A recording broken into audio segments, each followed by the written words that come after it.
Feigl. I'm 3 years old. I live in Fairbanks, Alaska. My occupation is an equipment operator. I work for Kinross Fort Knox Gold up in Fairbanks.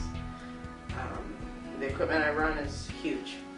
So what I do for my job is I sit in an excavator. It's a huge excavator. I load 250-ton trucks, and it's a 55 or 5600 Hitachi shovel is what they call them. And where I'm at, I'm sitting just almost in a seat like this. I have my controls here. My feet are out front for the bucket to open and close a bucket that so I can load my truck with dirt. And my hands are like this. So I sit anywhere from 12 to 12 and a half hours a day. And so it's very, and it's a jarring, it's you know, it's a vibration constantly. You know, you've got 2 engines behind you. You've got this vibration all the time. And the jarring is from frozen dirt to hard digging by boulders. I mean, boulders that are 90 tons.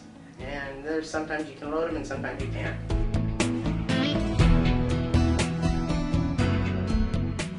Probably a little over 10 years I've been having this sciatic nerve pain that goes down the back of my legs, down to my back of my knees. My back never gave me problems. It was always the pain from the sciatic nerves. So I was getting shots every 3 months. And after the 3 months, the shots would only last between a month and a half to 2 months. Sometimes I could get 2.5 months, as long as I wasn't doing anything to cause the jarring or the movement of the back part where the shot was. It's been quite a few years ago where I had to crawl to the bathroom because the pain was so bad. But after the initial calming of the nerves and muscles and things like that in my back, I could walk. But with my family, I'm one that I could hide the pain a lot, and they would know when I was done with, when the pain was so bad that I could hardly do anything. You know, I was really scared about having my back fused and worked on, because I thought, well, you know, what kind of movement and abilities am I going to get back? Can I go ride my horses? Can I go back to work? You know, my biggest thing about going back to work is the vibration, the jarring, things like that, because I'm afraid it's going to undo everything.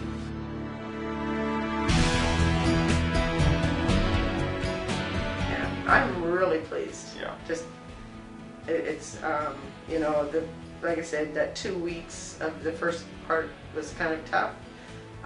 But now that I'm able to move and do things more, like I said, I still have to rein myself in, and my friends have to say, Penny, come on, you can't do that. And I said, yeah, I know. Okay, you guys do it, I'm going back to the house. I mean, you guys were very helpful. You know, I could call, and you guys would call me back, or I could call and somebody would answer the phone. It was like, it was nice to have that communication, because you know, you just feel like sometimes you get a blow off. You know, it's like, okay, yeah, you're from Alaska. You know, nah. I never felt that way. You guys were awesome all the time, talking to me. For those people that you are in pain, I recommend you guys call these people. They are very, very helpful. They have a great support system here. These people are just wonderful. I think that if you're in really major pain, I think you need to call these people and get with them. They are, like I said, I can't say enough words to have for what they've done for me. It's just, there's no words for it, because they've been so great.